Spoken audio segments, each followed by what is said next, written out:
My daughter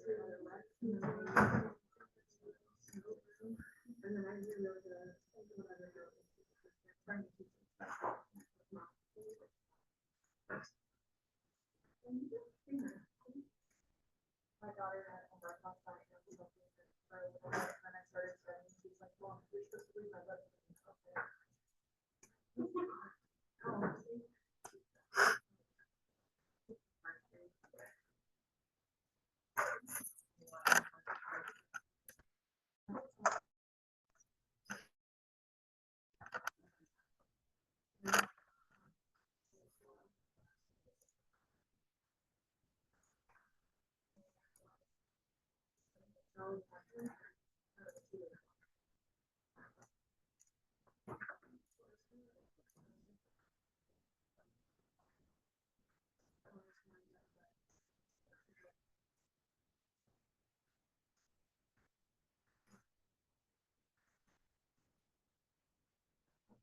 All right.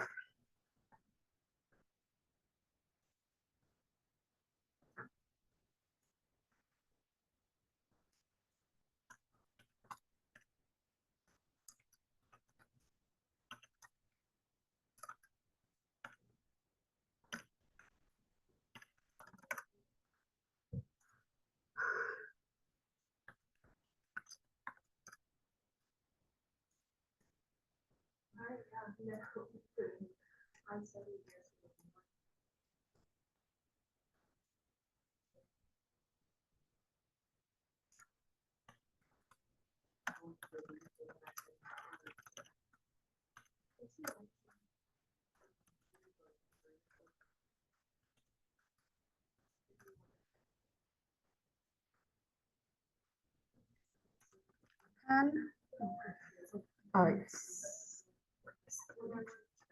Something kind of Yeah.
So we'll do our usual chapter 7 Kahoot, and then we'll jump into the projects, because I have to give a little bit of time to kind of explain to you like how the projects work. We might not have time to get to all the projects, and if we don't have time to get to all the projects, we're probably not going to have time to go over the critical thinking questions. So if you guys, when you're doing your studying, want help understanding why the answers are the answers to the critical thinking questions or how to think through them, just email me and I will help you with that. If we don't have time to get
All right, we're gonna get started.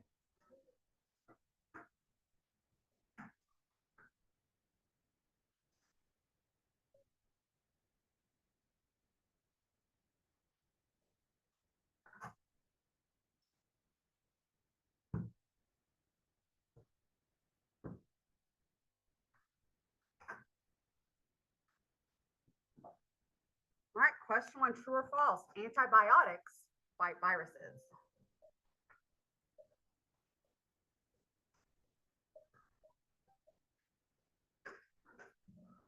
All right, so this one's false. Antibiotics are only for treating bacteria and only bacteria. So antibiotics don't even treat fungi or protozoa or anything like that. Antibiotics are the only ones that don't say what they treat in them. So, excuse me. Antibiotics treat bacterial infections and only bacterial infections, whereas antifungals treat fungi, antivirals treat viruses, anti-helminths treat helminths, and so on. So antibiotics are for bacteria. So just think of that as like anti-B, antibacteria, okay? All right, true or false? Viruses enter host cells and use them to replicate, creating more viruses.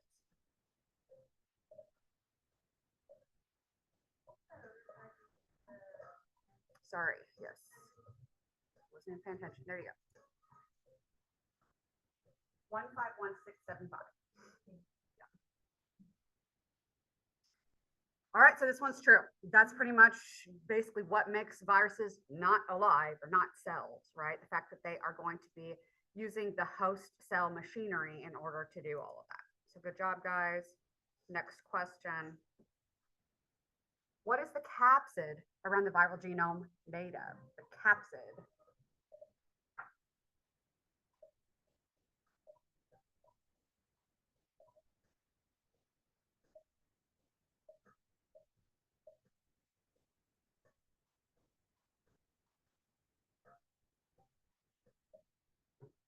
All right, so the capsid of a genome, a capsid of a virus is made up of the protein. So remember that a virus has to consist of just two things. These are the absolute minimum things. The capsid, which is the protein covering over the genome, which is the second thing. So that's it. And then some viruses have an envelope. The envelope is what's made of lipids, so the lipid bilayer. Not all viruses have that though. All right, question 4. Choose all that apply. Viral genomes. Yeah, yes, it makes sense when we get to the rest of the choices. All that apply to viral genomes.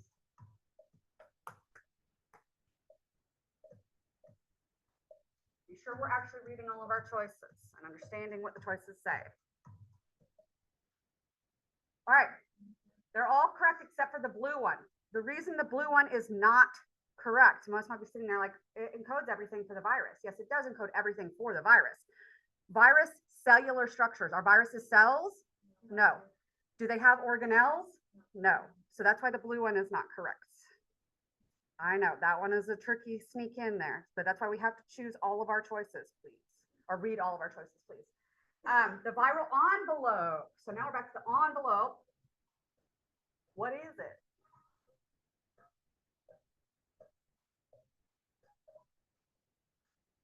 What's going on with this necklace?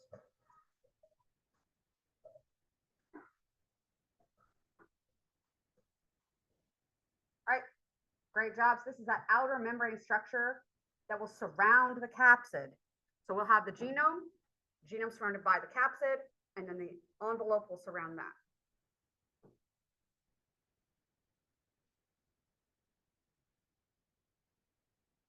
All right, icosahedral capsids. So if we remember, we only have 2 styles of capsids that you can have.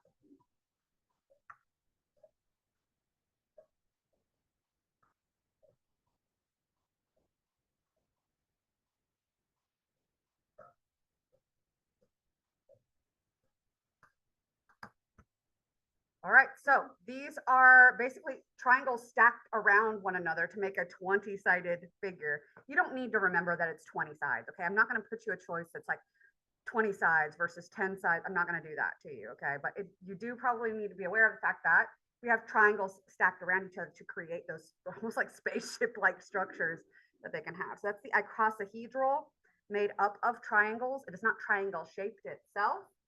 Helical, those are the ones that spiral around. And a helix. Helix is basically a spiral. Hair is getting caught in my necklace and it's driving me nuts. Yes, yes, yes. Yes. Okay. All right, bacteriophages. This involved in which of these processes? So we did not, I will be fair about this. We did not talk about this directly in chapter 7. It is something that we were going to talk about more in chapter 8. But see if you guys figure it out. As the answer to this one, when we have a bacteriophage infecting a bacteria, so the phage is the virus in this case, the bacterial cell is the host cell, right? And we are incorporating our genes into that bacteria, we're becoming a prophage. If that prophage has extra traits with it, that can lead to lysogenic conversions. These are all things we've talked about. That process of all of that happening is called transduction. Okay. I know we didn't have that directly talked about in the actual lecture slides, but that's what that process is called. So that's going to come up again in another question later. All right, lysogeny. If you're paying attention, what is lysogeny?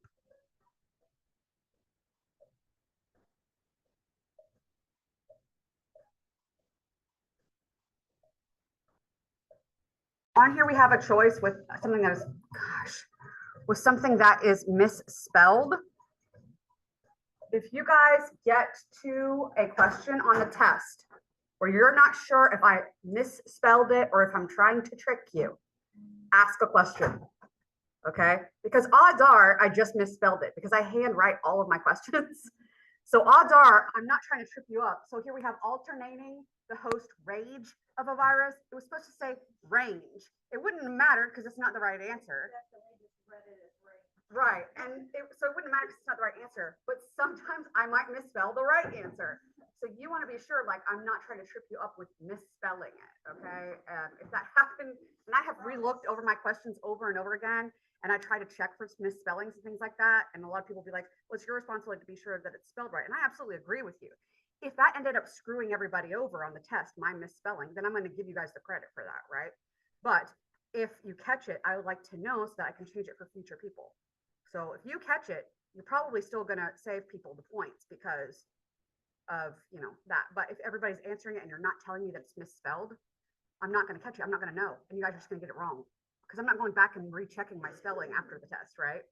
If you guys don't let me know I misspelled something and you think it has something to do with what's going on, please let me know and I will let you know that and probably give you the point for the test. Everybody will get the point for that test. Again, if you don't let me know, I'm not going to know that, and you're just going to get it wrong, and you're not going to get points.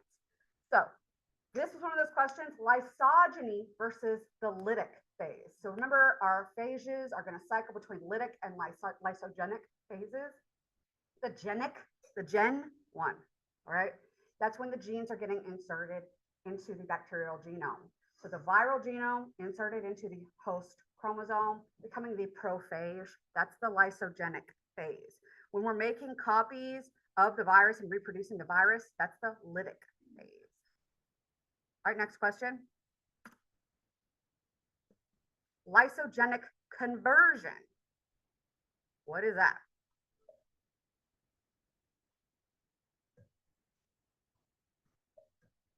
So this is taking lysogeny, which is that lysogenic phase, and taking it a step further.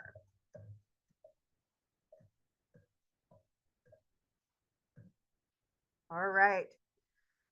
So in the lysogenic conversion, we've gone through the lysogenic phase. We've inserted our viral genome into the bacterial genome.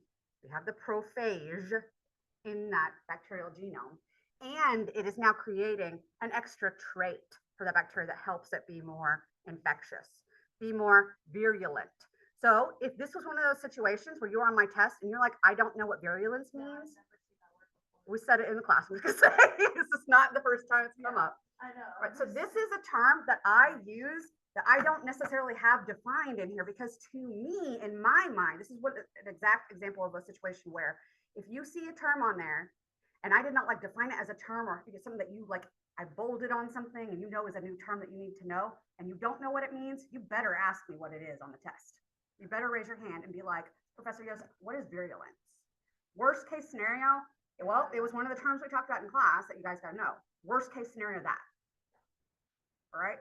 Otherwise, if you're sitting here like, I don't know what virulence is, just not gonna pick that one, you're gonna get it wrong. Okay. So virulence to me in my mind is an obvious word that I know from English language type of situation that I just assume you guys know, but I forget you might not, because I do this all, like every semester. I talk about this all the time. So to me, virulence is just a word that flies in my mouth without thinking. This is one of those times where if you don't know what that means, you better let me know. Okay. So virulence, what it means to be virulent. If I use this in a sentence outside of microbiology, guaranteed you probably know what it means. Okay. If I say, man, this strain of flu is pretty virulent, what does virulent mean to you in that case? It's bad, right? It's probably particularly bad. Virulent means how bad the disease is going to be. You know what it means. Don't overthink it, right? You know what it means. So it's talking about pathogenicity is another way we can look at it. Okay, pathogenicity, virulence, all fancy words for the progression of the disease or how that disease is going to be presented as worse to you as the host. Okay, so that's what those terms mean. If you get to a question on the test or a choice on the test and we have a situation like that where you don't know what the word is, don't feel like you're stupid, because you're not. Okay, it's just that you might not know what that word means, and I just, in my mind, in the world that I live in my cloud, it's just a word that I use. You are completely free and able to ask me to define that term for you, even if you think it's a term that we use all the time, right? So just ask. It cannot hurt. Okay. The worst case scenario is I might reword it for you. If I'm like, well, it's a term you should know, usually I'm going to still, because you went through the effort to ask me a question, I'm going to try to at least reword it for you to rephrase it to help you out a little bit. Okay. Cannot hurt to ask. It can never hurt to ask. Okay. It can hurt to not ask. All right. Let's move on. So when I write that question, man, I'm just like, oh yeah, the virulence of it. Not on purpose. All right. Oncoviruses cause blank in mammals. Another situation. Don't overthink this.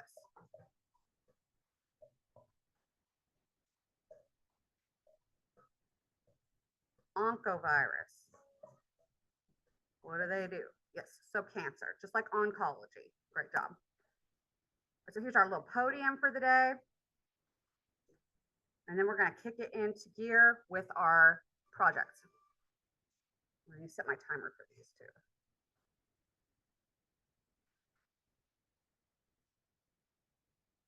All right. Good job, guys. Pretty good, pretty good. You guys did better than the last section. I mean, legitimately. Not just being nice.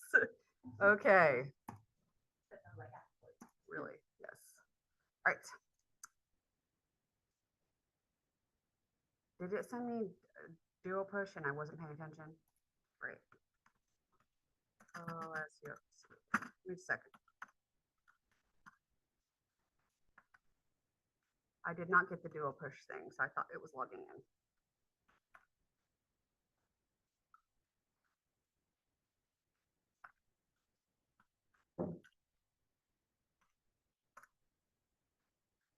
All right.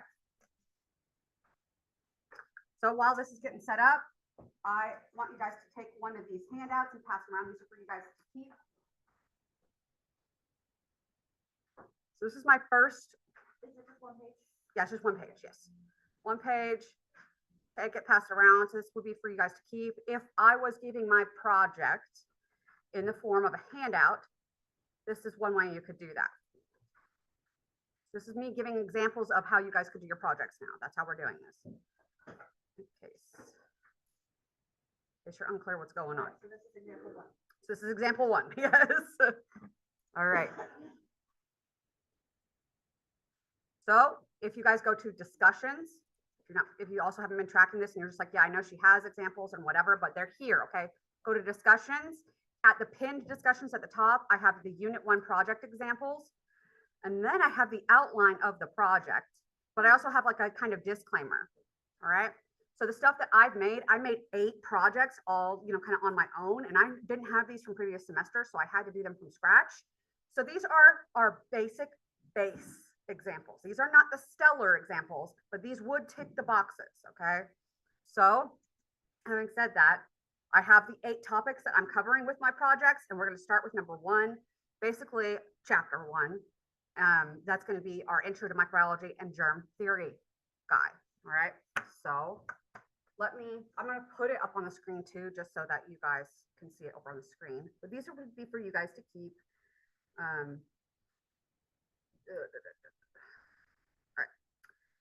So to start off with, microbiology is the study of organisms that are too small to be seen with the naked eye. So we have to have something that we can use to make them look bigger in order to observe their traits and characteristics, at face value. Also be able to see them to be doing stains and do certain characteristics based on maybe whatever structures they have. So microbiology, studying these things that are too small to be seen with the naked eye. There are 2 basically types of microbes, big group idea here, where we have those that have cells and those that do not, which we just did our little quiz over viruses. So we've just reviewed one of those that does not have cells. So those are acellular. Acellular, without cells, those are viruses, and our prions. And prions are just misfolded proteins, okay? Our cellular guys can be divided into 2 groups as well. We have the eukaryotes and the eukaryotes. So eukaryotes, aka prokaryotes. So our A or prokaryotes, those guys do not have a nucleus, not a true nucleus. They still have DNA, they still have a genome and one circular chromosome. But the eukaryotes, they have a true nucleus that's bound by a membrane. And they have other membrane-bound organelles as well. And so that's how those are divided up. So we were talking about our acellular guys. So moving on to disease. Basically, disease is just that concept that you have deviated from what you consider to be your norm. Maybe you're not like super energetic, all the time. I know I had a hard time getting up this morning, right? For example, but that's not necessarily disease. But when we have deviation from what your norm is, that could be defined as disease. And any of these microbes that are leading to disease, we would call them pathogens. So pathogens are microbes that lead to the development of disease. And back in the day, before we understood about microbes, before we had microscopes and could look in on these guys and even think we needed to, they used to think that life came out of nothing, and that it could just appear, and that the reason that your steak went bad is because God decided that there would be stuff growing on it, or you have your boiled sterile broth that we would normally use for our media for our microbes that would grow stuff in it because it just did. God decided that it would. God made it so. And I'm not saying that there isn't or is not any sort of holy hand involved in life. But what I am saying is now we know that the reason that stuff grows in the broth, or the reason that your steak goes rotten and gets maggots on it, is because there are microscopic life forms that are leading to that, which Pasteur called lead to germ theory, and that these germs, these microscopic microbes, were the things that were leading to the life coming and growing, making the slimy, moldy meat and the maggots and things like that. There are actually microscopic things involved there.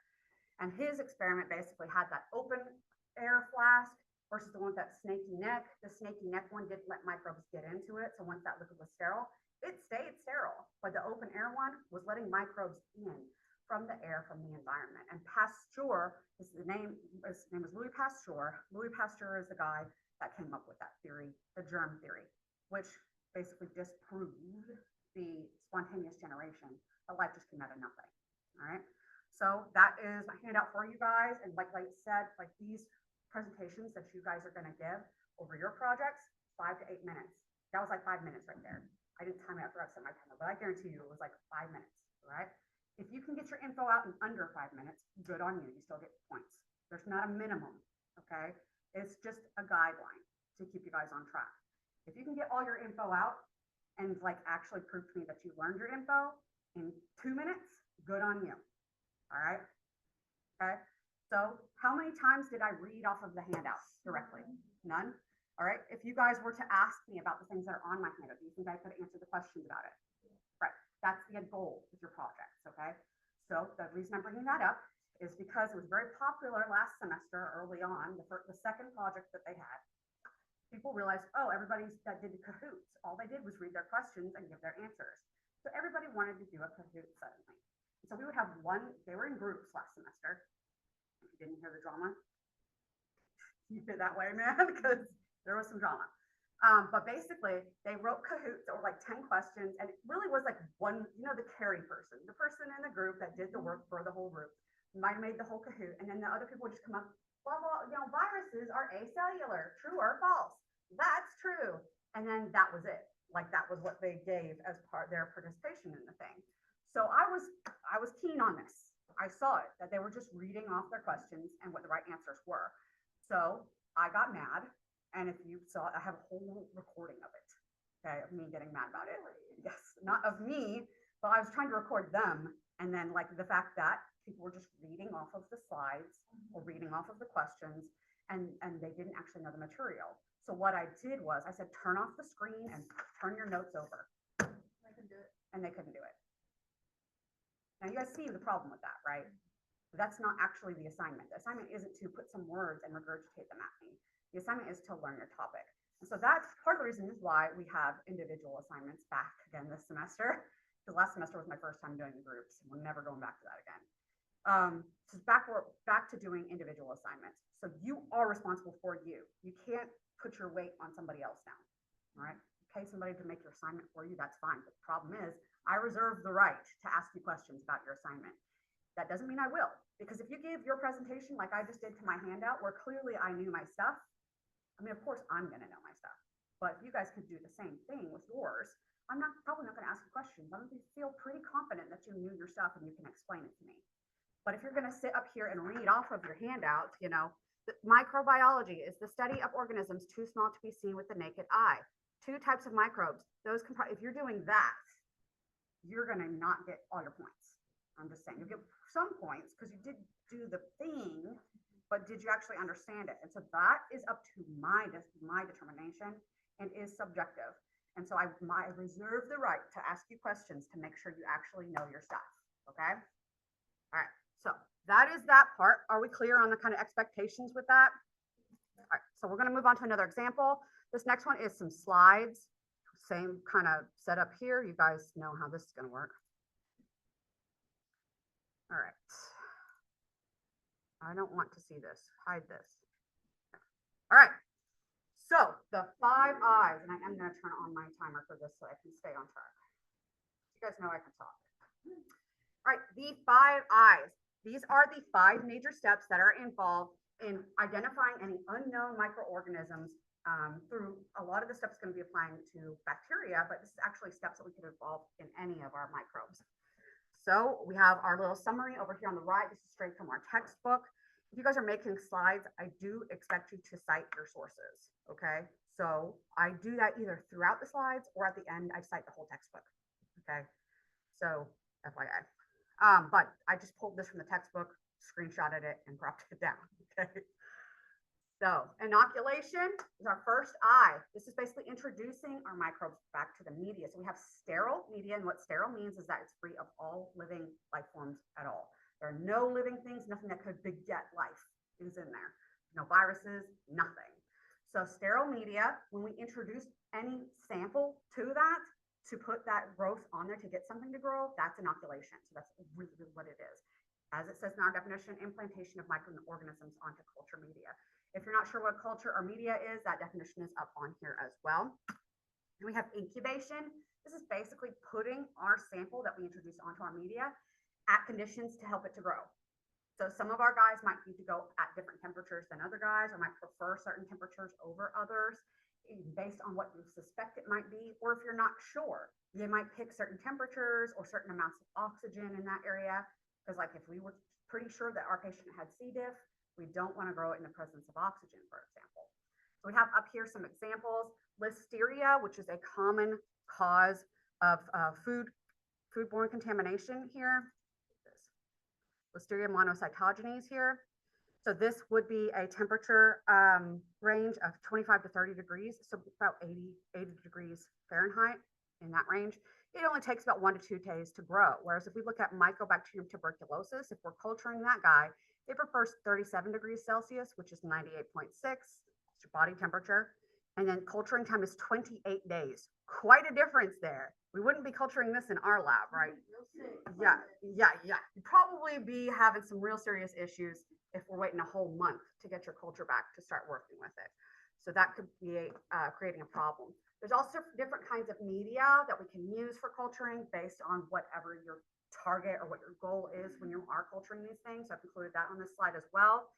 Remember, one of the big topics that we talked about was selective versus differential.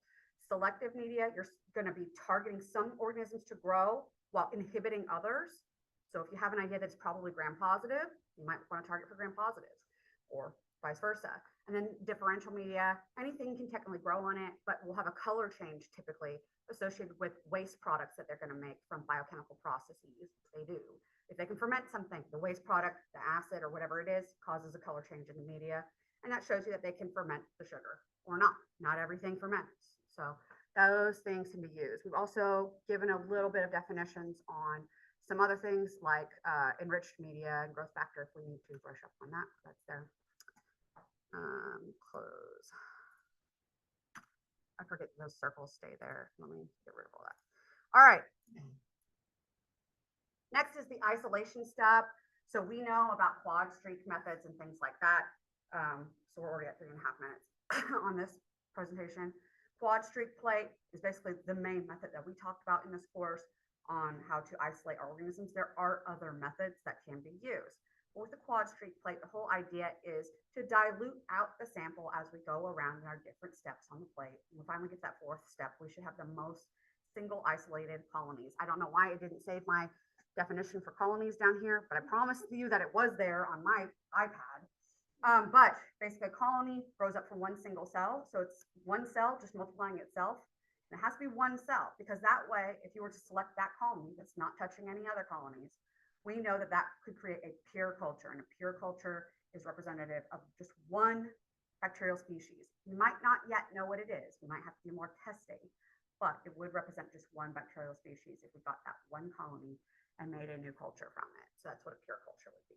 And that's the whole point of isolation, to get that pure culture, because the whole point is to get to the next step, which is the, come on, dude, which is the inspection step.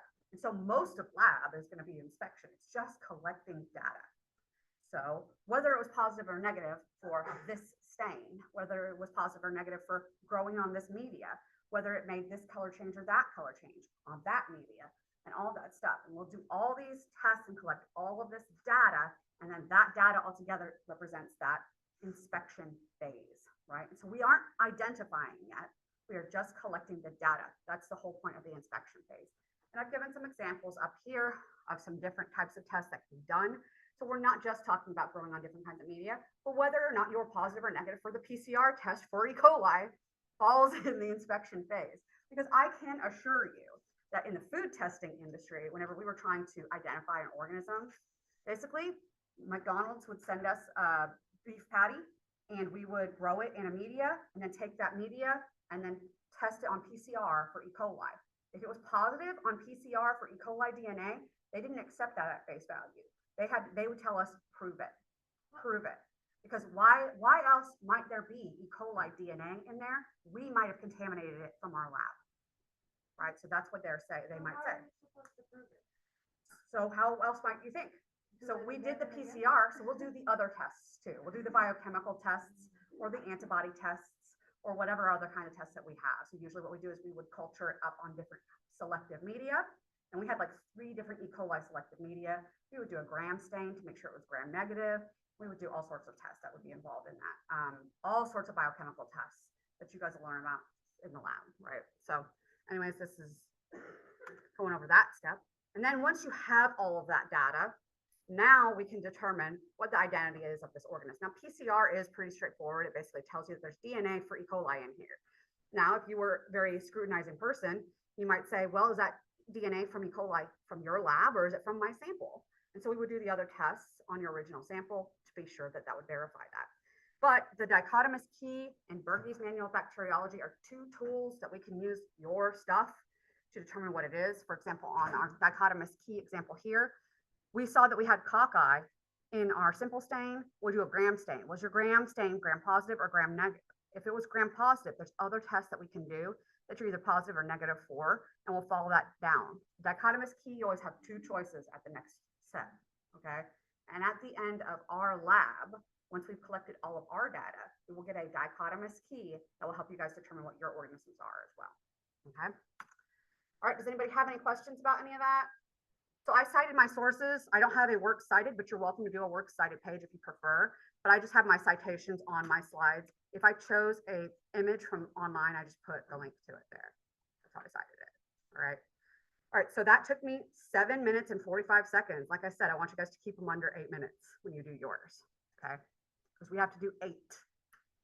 All right. So that is my slides one. Next thing, stop and reset. Now we're gonna watch the song. I cannot watch it. I'm being completely serious. I cannot watch myself sing this. Come on, go full screen. I don't know, it doesn't. Yeah, it's on YouTube. It won't go full screen. That's as big as it gets for some reason. There, that's better. All right. There we go. Okay. Oh my God. Okay, here we go. Yeah. Well, I didn't want to put makeup on. Okay. I didn't want to do a whole, I didn't want to make it look like I was trying really hard. Obviously, I didn't put my back into this. Okay. I have sunglasses on. I felt like A, it went with the mood. Okay. And B, I didn't want to do like whole eye makeup and everything just for a stupid video, where the most important part was the content and the song, right? So you guys do you. If you guys want to make music videos, you can go all out, do costumes, makeup, whatever.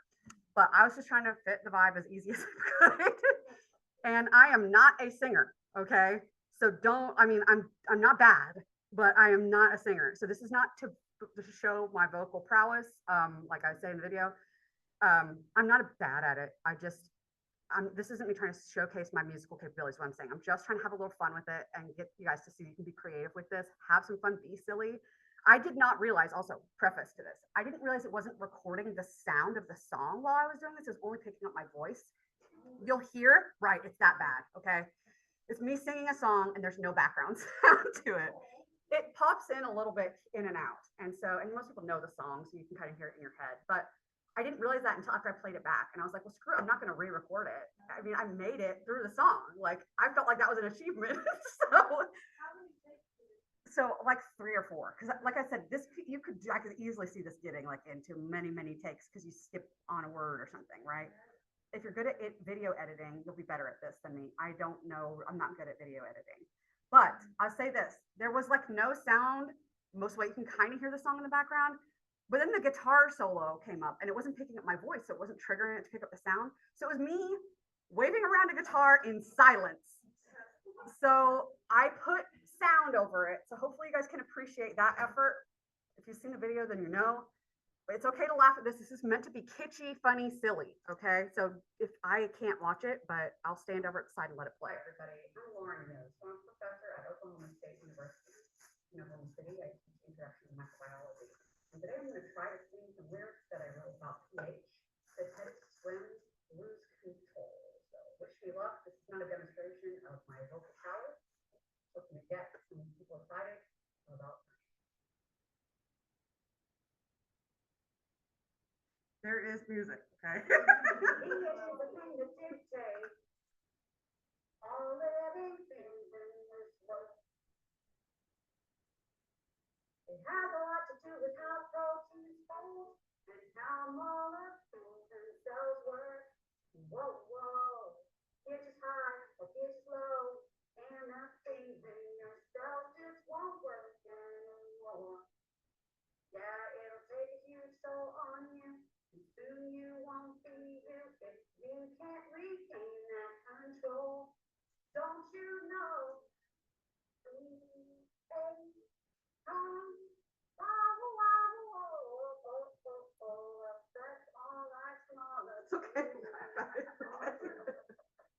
Yeah, under 70 acid and that means too much proton.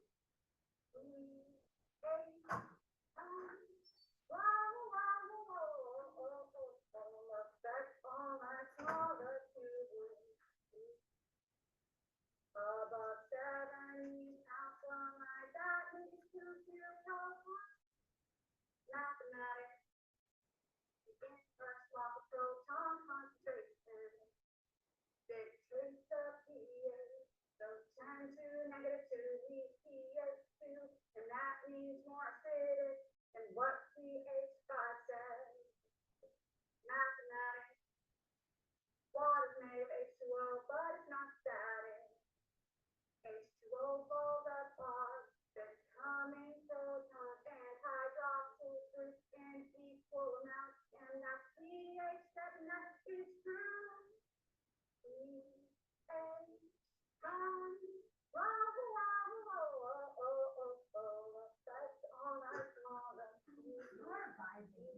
trying to make it look that way. Okay.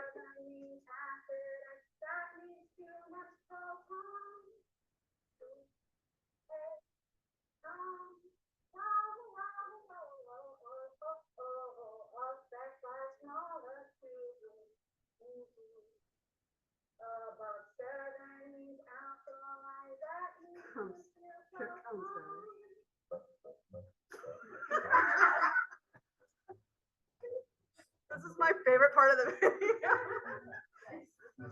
I really thought it was guitar. I know.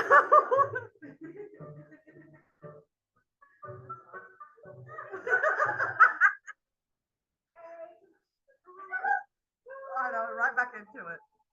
So it's the same verse, but if you guys want to see the lyrics, they are on YouTube. I posted it in the description on YouTube if you guys wanted to see the lyrics.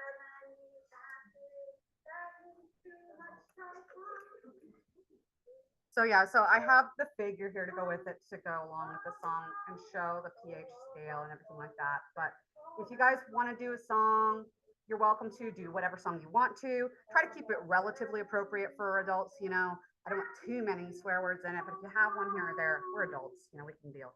But yeah, so you guys are welcome to do.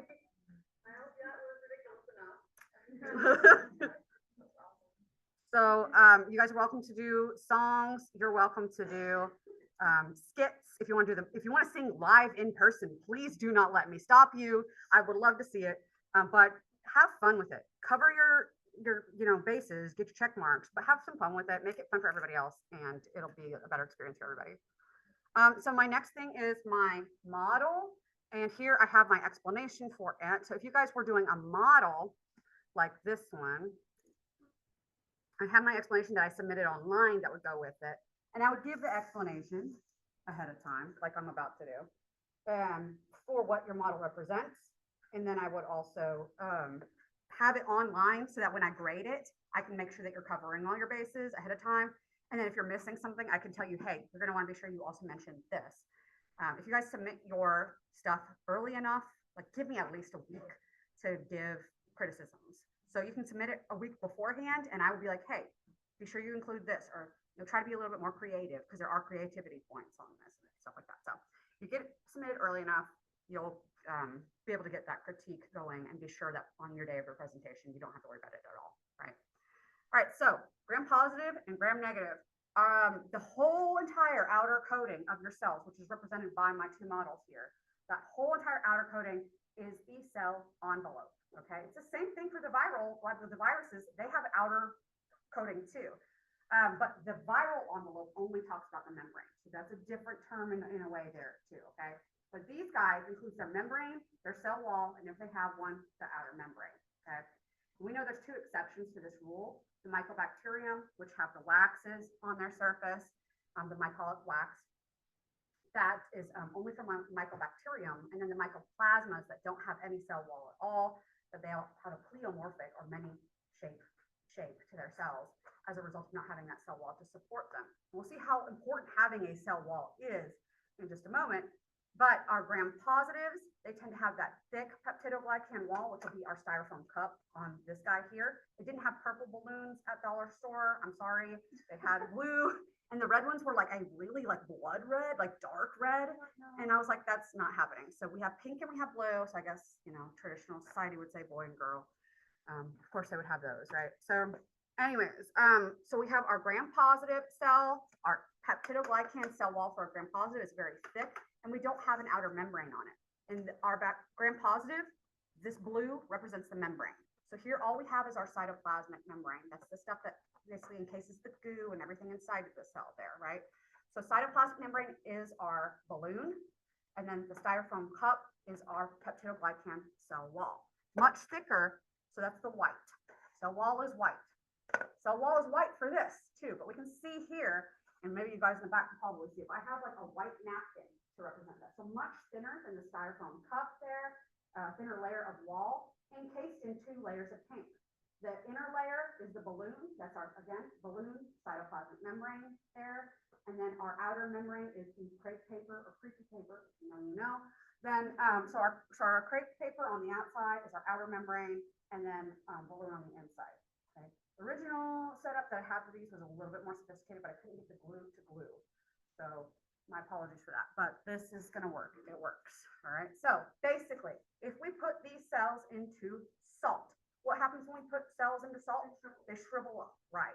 So these guys would shrivel up too, and that's what this is going to represent. So I put both of these guys into the salt.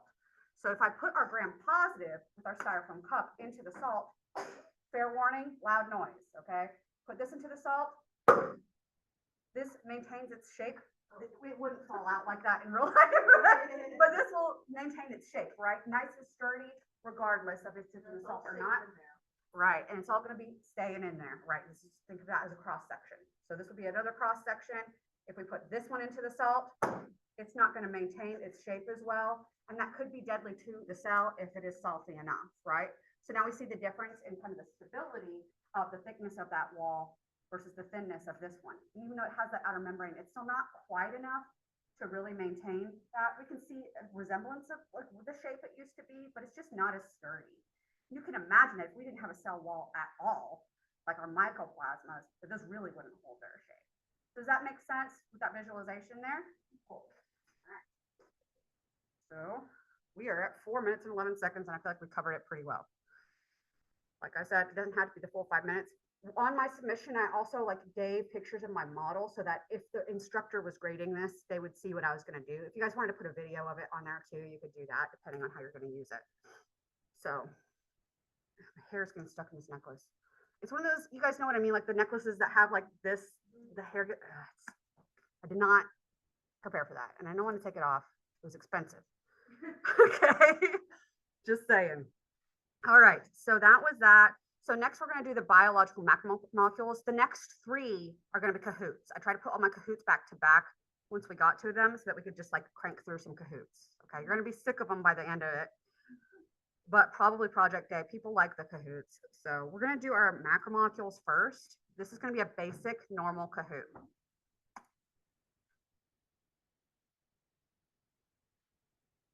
Because if you guys were going to give this as a presentation, I would expect you guys to go through the questions with the people, right? Explain your questions and answers so you can cover all your bases. All right, let's get going. We'll get everybody signed in. Hopefully we can just continue the other one without having to re-sign in.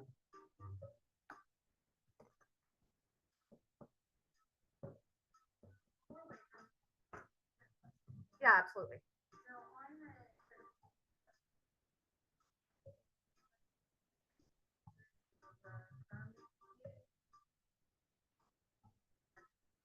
Yes, so the cutes, right? So whenever we are talking about bacteria, we can group them based on their cell envelope. So again, that's going to be all the membranes and walls that they have, right? So the cutes, there are 4 of them: firmicutes, gracillicutes, tenericutes, and mendozicutes, right? So firmicutes are firm because we've got that firm cell wall. We got that thick cell wall. So that's how I remember firmicutes. So if it's gram positive, it's a firmicute. It's got that thick wall. If it's got the gram negative wall, that's the next GRA that I would look for, GRA.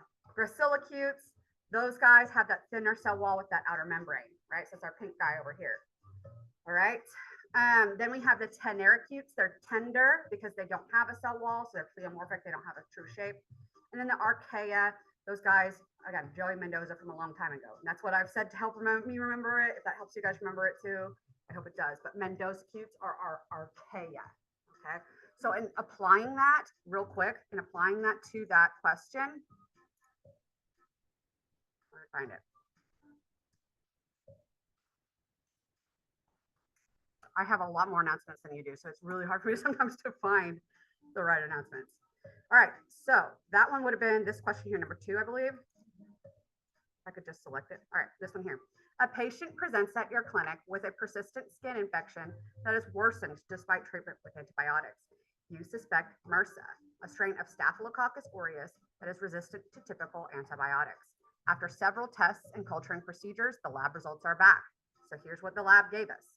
You're non-modal, you're irregularly clustered. Well, we kind of knew it was irregularly clustered and round cells because it's in the name, but sure, we get that. and they grow well on mannitol salts agar. This has high salt, which selects for gram-positive bacteria, as well as a pH indicator that changes if we break down mannitol. What would be correct regarding this pathogen? And so this gives us a whole lot of information we could use to identify this organism, but we're just asking if it is a firmicute, if it is peritrichous, if it would test positive for endotoxin, and if its shape would be described as bacillus. Those are our 4 choices. And our answer is number 1. The reason it's not number 2 is because we said it was non-modal. So that's here, right? Non-modal. It can't be peritrichous. That's covered in flagella. If you have flagella, you're modal. Okay? Number 3, it would test positive for endotoxin. Endotoxin is a molecule that's found on the surface of gram-negative cells. And it's not bacillus because we said that it was round, right? And it's coccus, it says it in its name. So it's firmicute, not just if you could get to firmicute by deduction, right? Deductive reasoning. Or you could say it's firmicute because it's gram-positive, because it grew well on mannitol salts agar that selects for gram-positive bacteria.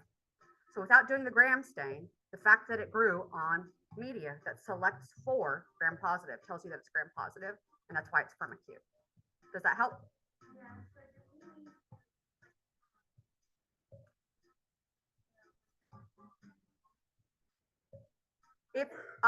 Right, guys, don't confuse this for needing to know about mannitol salts agar. I don't expect you to know mannitol salts agar. If I bring it up, I will put it in there, what it is and what it does. McConkey agar, if I put it in a question, I will tell you what it is and what it does, okay? You don't need to know that. So if you're looking at this and you're thinking, oh, I need to study mannitol salts agar. No, if it's on the test, I will tell you it has salt, it selects for gram-positive, okay? Does that help? The specific media. Not for this test. You will later on. Yeah. The basics. And if I give you details like mannitol salts agar, I will put it exactly like how I did here. I'll tell you what you need to know about it to answer the question. All right, does that put in perspective? Does it also put into perspective how this question is testing over a whole lot of things all at once? Yeah, I mean, if you knew probably, I told you it was gram-positive with that mannitol salts agar. Hey, this tells you that it's going to select for gram-positives. It grew well on it. It must be gram-positive. We know firmicutes are gram-positive. But we could also go through those other choices because we know about those other terms too, and know for sure those are not the answer. Okay. If you think that this is, oh, that's going to be a hard one, hope there aren't many of those on the test. There's not a ton of my critical thinking questions on the test, but there are enough that you won't do well on the test if you can't answer these types of questions. Okay.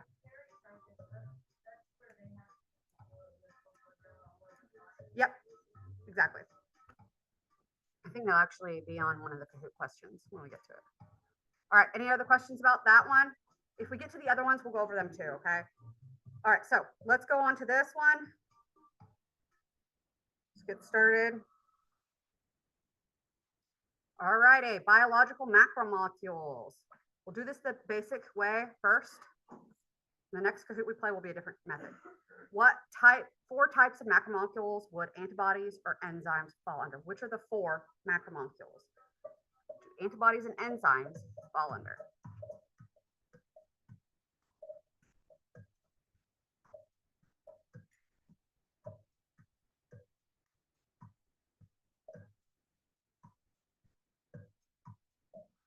Alrighty, so this one's proteins.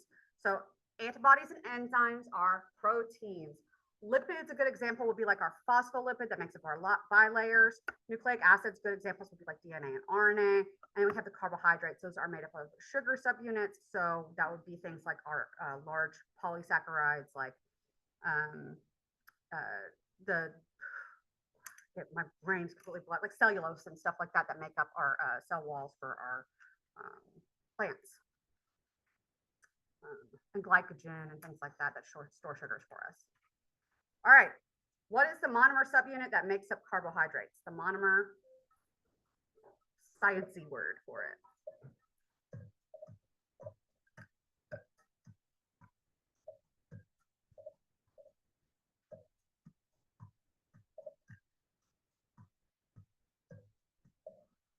All right, so our sugars, AKA saccharides, are monosaccharides. are the single subunits of sugars that will be making up our polysaccharides, which can basically construct our carbohydrates. The nucleotide makes up our nucleic acids. The amino acid makes up your proteins, and glycerol can be a component in some of our lipid forms, but not all of them. All righty, if you guys were giving a Kahoot, I would expect you to explain your other answers. What are nucleotides? Select all that apply. Be sure you're reading them carefully.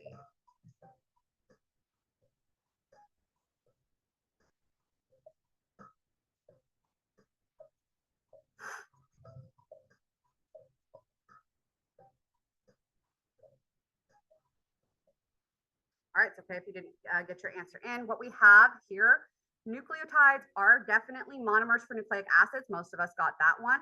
And then there are 5-carbon sugars, also known as pentoses, that might be ribose, but it might be deoxyribose, right? So that's why green isn't the right one. It also has a phosphate and a nitrogenous base. So that nitrogenous base is what makes it A, T, C, or G. So the reason that green wasn't right is because they're not all ribose. It could be deoxyribose, right? The reason that the purple wasn't right is that nucleotides are for nucleic acids. Monomers for proteins are amino acids. And then obviously this one over here, 6-carbon sugar, is a 5-carbon sugar for that, okay? It's not a nitrogenous sugar and a 5-carbon base. It's a 5-carbon sugar and a nitrogenous base, yes. Question, but related but not. Yeah. How many questions? How long do we have? 50 questions, it's all multiple choice. You have the whole class period, 75 minutes, okay? When we get into class, I would expect that you guys will have your laptops or tablets, whatever it is, set up in front of you. I don't know why I come over here to do it, but you'll have it set up in front of you, your laptop or tablet in front of you. You will also have your phones. You must have your phone, okay? This is not optional. If you do not have your phone, I'm gonna expect for you to go find it for me, because I'm gonna assume you're hiding it under your leg and looking at your cheat sheets in there, because that happened in my class before, okay? So you will have your phone, okay? You will have it. Don't leave it in your car. Bring it into class with you, okay? If it's in your car, I will have you go out and go grab it.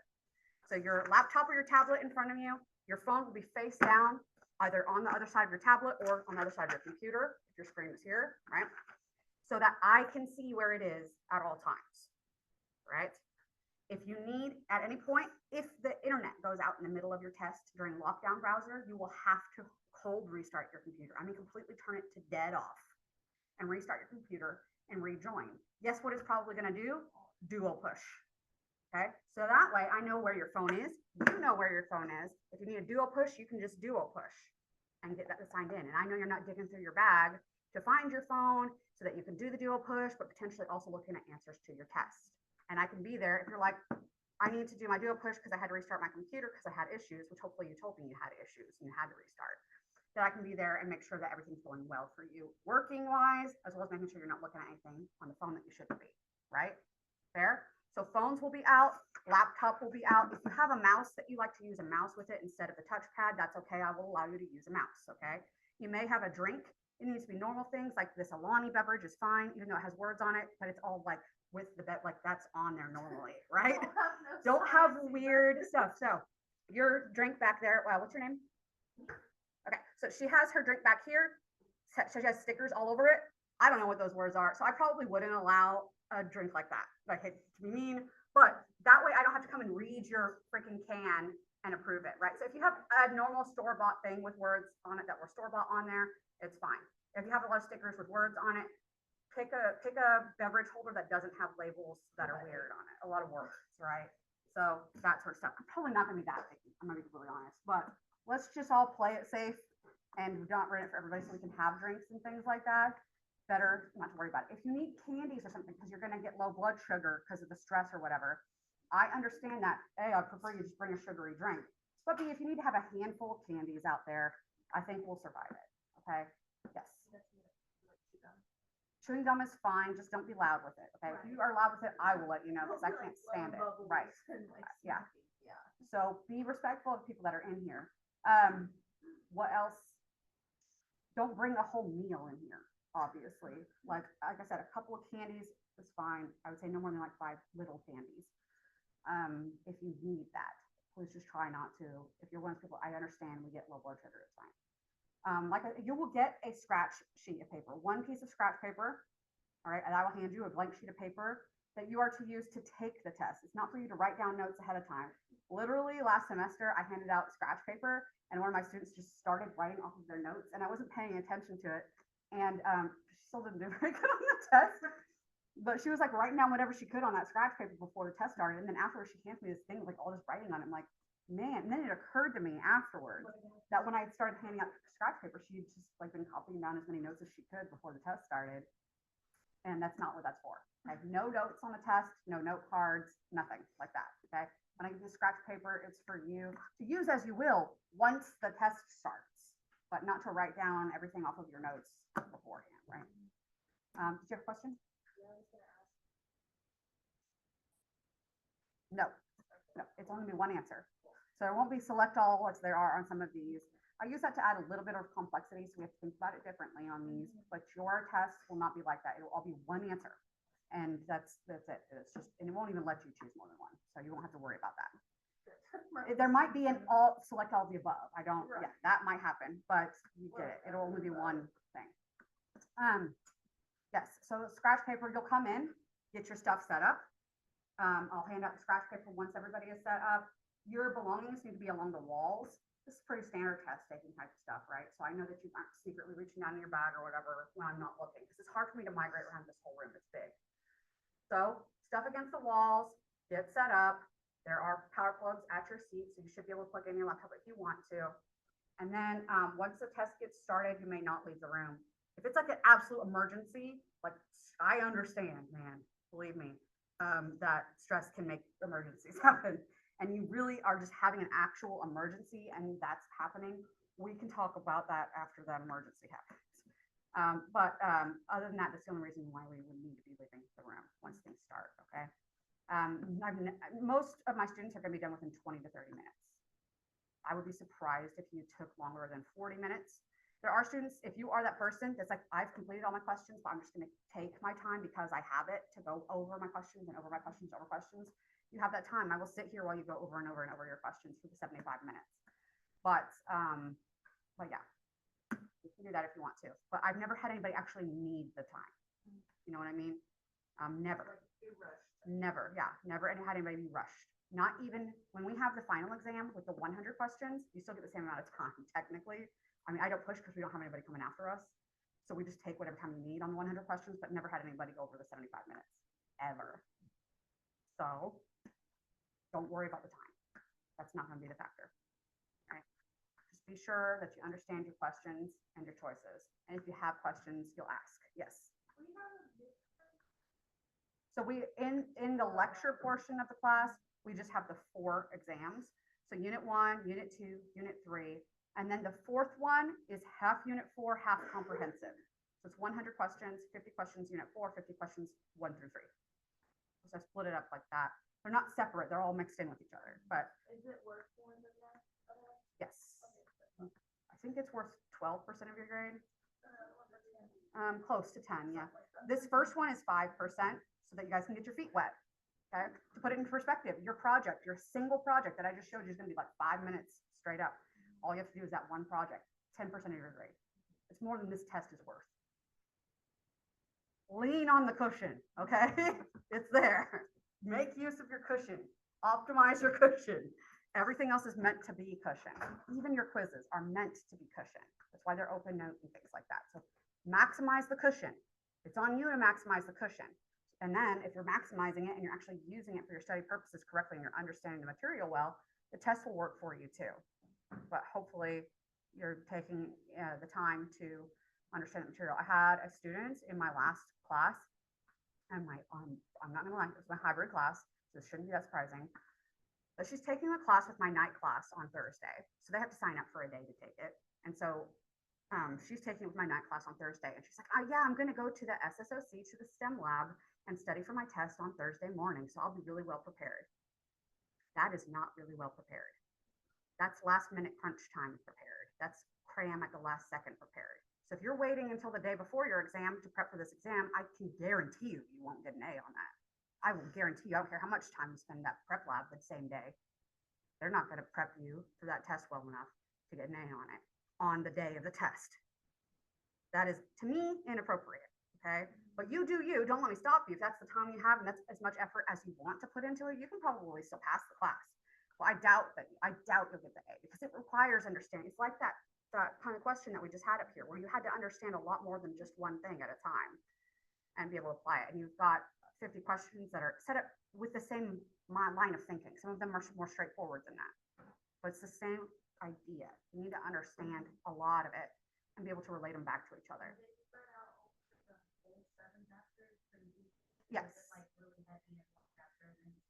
It's evenly spread out between those. So it's like 6 chapters altogether, right? Because we skipped chapter 6. We'll come back to that one because it's genetics and it made more sense to put it with the other chapters. But chapters 1, 3, 4, 1, 2, 3, 4, 5, and 7, right?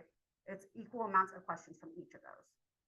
Even chapter 1, which I feel like is baby chapter. That's baby chapter time. It still also has like the equal number of questions. Okay. So there are easy topics there. There really are, but there's also going to be application and understanding across the chapters, not just one thing at a time. All right. Understand your study sheet, be able to explain the things that are on your study sheet, and you should be fine. All right. Any other questions before we move on? We'll do what we can do today on these. You guys know the rest of them are posted online. True or false, phospholipids have hydrophobic qualities.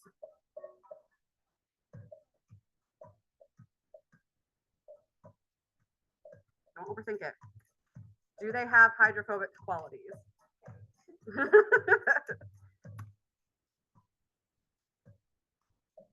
Yes. Okay, good job, guys.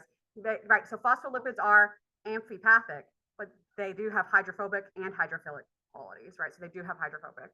They're not just hydrophobic, though. Good job. Let's just got that one. All right, here's a puzzle. This one. Using descriptions of our protein structure levels and the picture that will be provided, right? Place them in order from primary at the top to quaternary level at the bottom. This ominous music, man.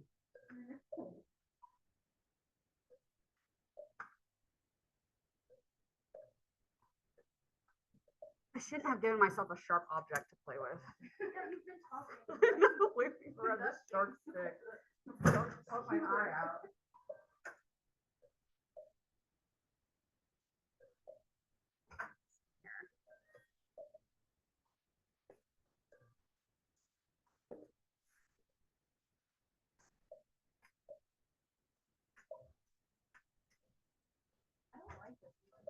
I know. So, whenever we're taking the exam, if there was somebody in here that did not want music during the exam, and I mean, we'll talk about what music means in a moment, that did not want music in the exam, we could all respect that and not have music, right? We can be adults and be like, okay, that person didn't want it, we're cool without music, right? Okay, so when I say music during the exam, I mean lo-fi or classical music, okay? Nothing with lyrics, and it'll be quiet in the background. Is there, who in here would like music on during the exam? Anybody like music during the exam? Raise your hands high for me. All right, does anybody not want music? So does anybody not want music? Okay, so we have some people that would like it, some people that obviously, don't care, and that's cool too. You don't mind either way. But if you don't want the music, please let me know, because otherwise we'll play it. Because for me, if it was me, I like having the background noise because the silence stresses me out. So we'll have lo-fi or classical music, and it will just be playing softly up here. You might not even be able to hear it in the back, honestly, but it'll be something to break the silence, if that's okay with everybody. If you change your mind in the middle of the test, let me know. If you change your mind before the test, let me know. If you change your mind, we've done one test and you don't want it for future tests, please let me know. Or if you want to wear earplugs, you're welcome to wear earplugs too. But if you wear earplugs, just be sure that they're earplugs and not earbuds, right? I mean, that's fair. So if you're going to do that, let me know so that I know that you're not doing something to break the rules.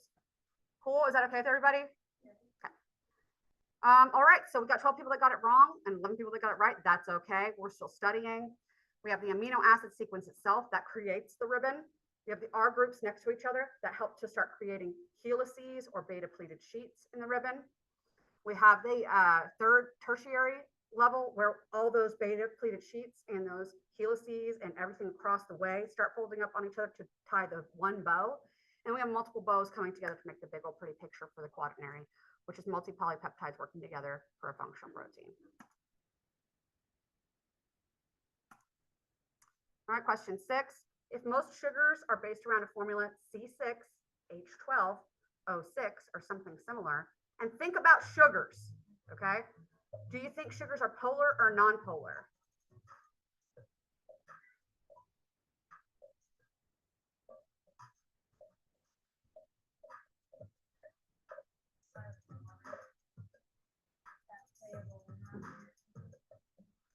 Yeah, so great thinking. So good point. So I brought up that point right to the end. But yes, that's the idea, right? So we know sugar dissolves well in water. And so yeah, you can even just go based off of that thinking. But it's all those oxygens that are around them. It doesn't take very many oxygens to make something polar, but they have them scattered all around their structure. So those guys are generally speaking, they're polar. All those oxygens, man. All right, 7. What is the defining chemical characteristic of lipids? This one's straightforward.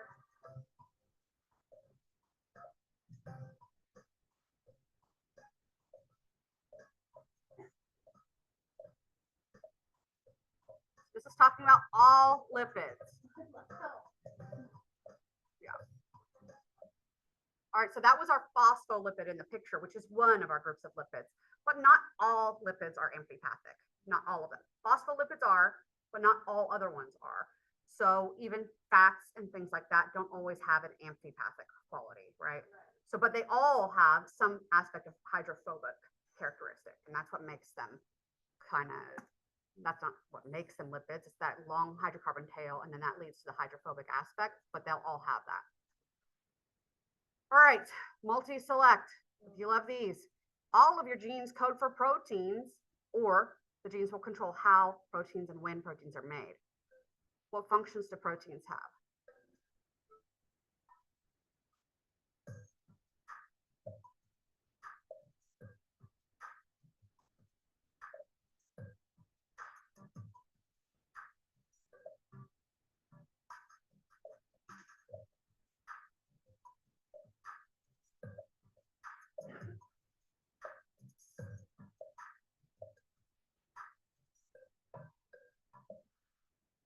All right, so it's all of it. All right. Anybody have any questions about any of the particular ones? But this is like not a question that you would see on your test, obviously, because all these different freaking things and all this. But this is to showcase to you guys the importance of proteins and their functions within cells. Okay. So proteins have a ton of different functions within the cells to get us to thinking about that's not just as basic as what we have introduced. So true or false, the most important energy source in our cells falls within nucleic acid macromolecule grouping. So what is our most important energy source in our cells?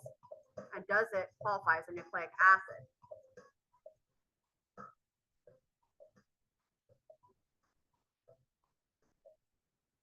So that is the one we're talking about. That is ATP, adenosine triphosphate. As it turns out, adenosine triphosphate, if we made it into adenosine monophosphate, that is a actual nucleotide. So this is a nucleotide with 2 extra phosphates. So nucleotides make up our nucleic acids. So this is a nucleic acid molecule. Does that make sense to you guys now? Breaking it down like that? I mean, I know this is like one of those things where it's kind of study time stuff. All right, next thing, question 10. Again, multi-select. Which of the biological macromolecule groupings are considered organic molecules? Which ones are organic molecules?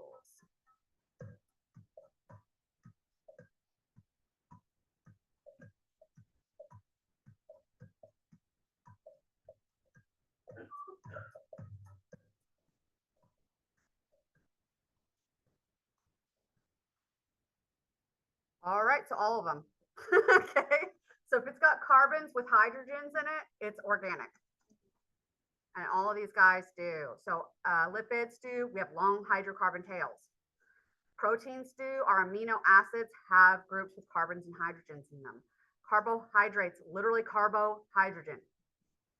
Nucleic acids, we already looked at those guys, but they've got sugars with other things in them. I mean, the sugars themselves fall into this category. So these are organic molecules. All right, our last question, true or false? The way biological macromolecules interact with water majorly impacts structure and function of our cells.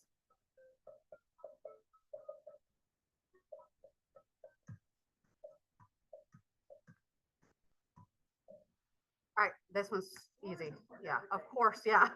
Of course this is the case. So we've got all how everything interacts with that polar molecule of water greatly affects the structure and function within our cells. We're going to do one more exercise and then we're going to be done. I won't be able to get to all of them today, but the links to all of them are available in that Unit 1 project thing.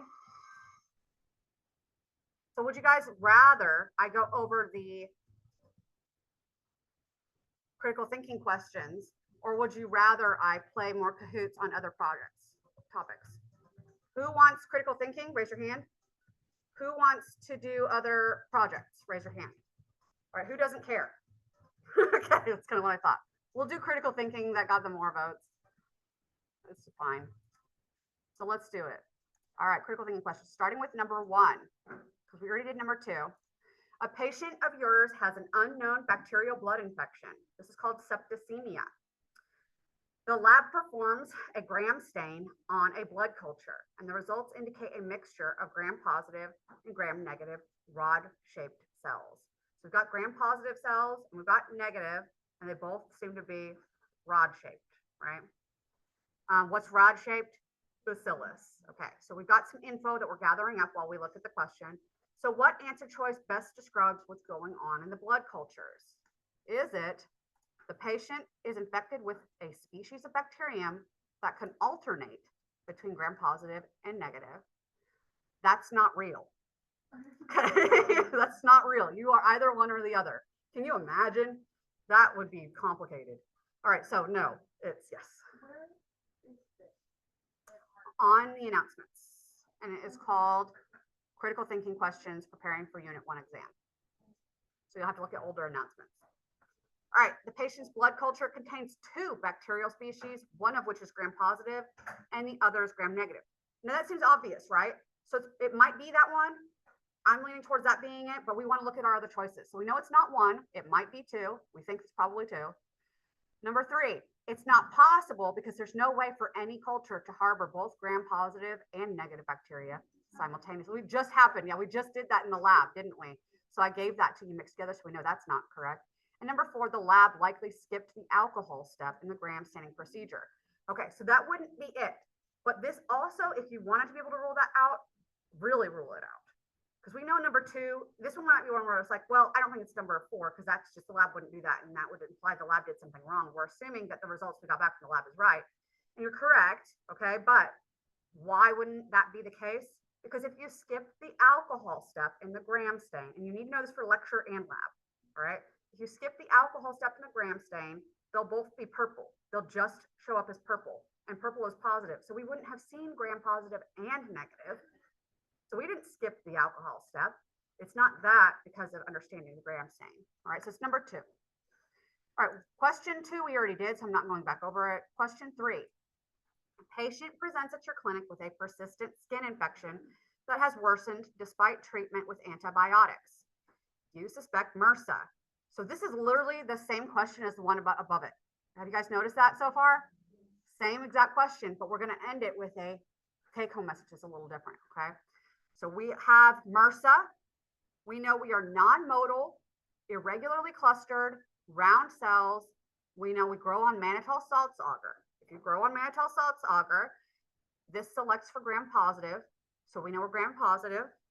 And it has a pH indicator that turns from yellow if the organism can break it down to mannitol, break down the mannitol. All right, so the last question is the cell shape and arrangement consistent with your suspected diagnosis? Is it? Anybody be able to tell from this? Yes, it is. So why? Because we have irregularly clustered round cells. So what's irregularly clustered? Staphylo. What's round cells? Coccus. Does that align with our diagnosis? Yes. Okay, so then we come to our answers. Is it only the shape, not the arrangement? So we know Staphylo and Coccus both align, so it's not that one. So we're looking for the both. Both the shape and arrangement are consistent. All right. And these ones, if you're going to select not enough information is available to determine, I will sometimes have that be the correct answer. I don't want to say I don't have that on the Unit 1 exam. I'm like 99.9% sure I don't have that BS on the Unit 1 exam, but expect it on the lab exam. Because I expect you guys to understand the actual lab procedures well enough to know that, all right? But if you're going to select that as your answer, you better be sure, all right? So don't just be lazy and give up and say that one, okay? Be sure. All right, so we know Staphylo and Coccus, they're both accounted for with irregularly clustered and round cells. Yeah, when I tell you guys you have to know the difference between Staphylo and Strepto, I'm not kidding about that. Yes, yes, snake looking chains. Strepto, strip. All right, fourth question. The cause of a patient's skin infection is a mystery. Symptoms seem to have worsened upon prescribing antibiotics, which should have treated almost any bacterial infection. So we have treated them with antibiotics, but they still have a skin infection. And we should have gotten rid of any bacteria, but they're still having an infection. A swab of the patient's skin was taken, and an initial simple stain, we saw large nucleated cells. Why were the antibiotics not effective? All right. Is it because the causative agent is eukaryote and wouldn't be treated with antibiotics, which treat bacterial infections? Or is it because the bacteria are resistant? Or is it because the patient wouldn't recover with a stronger dose? They just need a stronger and longer dose. Or is it because the agent was archaea? So which one is it? I like to say there's a lot of discussion on this. It's one. Why? Yep, don't miss the details. Nucleus, right? Nucleus. And so if you were answering this question on the test, and I have this part in the beginning, I've used antibiotics, which should have treated antibacterial, antibiotics, which should have treated bacterial infections. All right, so this is telling you that bacteria should have been killed by this. If you were at all like not sure, if you thought it could possibly still be bacteria, ask me a question for clarification. Yes. So how do I know that? How long that was why it's and resistant? So how would I know that? Because if it was resistant to the antibiotics, if it was bacteria causing the infection that were resistant to antibiotics, they would still not have a nucleus, right? So bacteria don't have nucleus, period. So if the things that are causing the infection, and it says here, the stain indicated large nucleated cells as the cause of the infection. So our pathogen has nucleus. So that's what this is going to tell us. And that's how we know that one. Probably 99% of the time when you have diverticulitis and you have antibiotics that are resistant to that infection, 99% of the time it's C. diff. Yeah. C. diff is incredibly difficult to treat because we have to get the antibiotics to the area. And when it's hiding out in those little like sacs that you get with diverticulitis, because that's the whole problem with it, you get those sacs, that those will be hiding out the bacteria. So we're going to do this last question just really quick, and then we'll go to lab. A non-smoker presents with worsening sore throat. This is called pharyngitis. Antibiotics have proven ineffective. Again, here I've stated antibiotics only treat bacterial infections. Their sore throat is worse. Antibiotics didn't work here. You decide to move forward by sending a swab of your patient's throat to the lab. But using a microscope, a regular light microscope, we did staining. We didn't see any pathogens. There's no bacteria. There's no eukaryote. All right, what's going on? So this person is sick. They've got a sore throat. Is it because the antibiotics killed everything, including the pathogen, but we just have lingering symptoms? Is it because the patient is likely infected with a viral pathogen? Probably this one. So you won't see viruses on a microscope, right? Because you'll see cells. Viruses are too tiny to see on the microscope. We know there's no bacteria. There's no eukaryotes. So this one's the viral pathogen. Number 3, imaging, the patient's imagining their symptoms. So this is called psychosomatic symptoms. I mean, it could be possible, but we're never going to assume that with our patients, right? The patient is probably lying and is actually a smoker. They could be, but they are non-smoker, and you're seeing the effects of this sore throat. Probably you will see the redness and inflammation, everything like that. So you could probably confirm that. And then the archaea species. You can have infections that are caused by archaea, but you would have seen cells there. So the fact that we aren't seeing any visible pathogen, that's going to be our viral. Okay, does that make sense? These answers to these questions. So we need to be looking at all the information is there, picking out the information that we need, and then being sure we're analyzing all of our choices for those guys, okay? There's gonna be more than one of those on the test. I don't know the exact number. Some of them in my mind fall in a gray area. They're not as complicated, but they'll still involve that problem-solving aspect. So we have a lot of questions that'll be on that spectrum, from basic definition type questions all the way up to these kinds of more complex critical thinking. Expect a range. I had a student ask me how many of the critical thinking questions will there be. I'm not going to give you the number because I feel like you should prepare for the test to be all critical thinking questions. It won't be all critical thinking questions, but prepare for it to be, right? Then you'll really be prepared for the test. Like that's the best way to look at it. So, yeah. So let's go up to the lab. Finish talking about stuff up there. We got gram stains today, baby. Gram stains. Remember, we're going to start off with a Kahoot, so get ready for a Kahoot.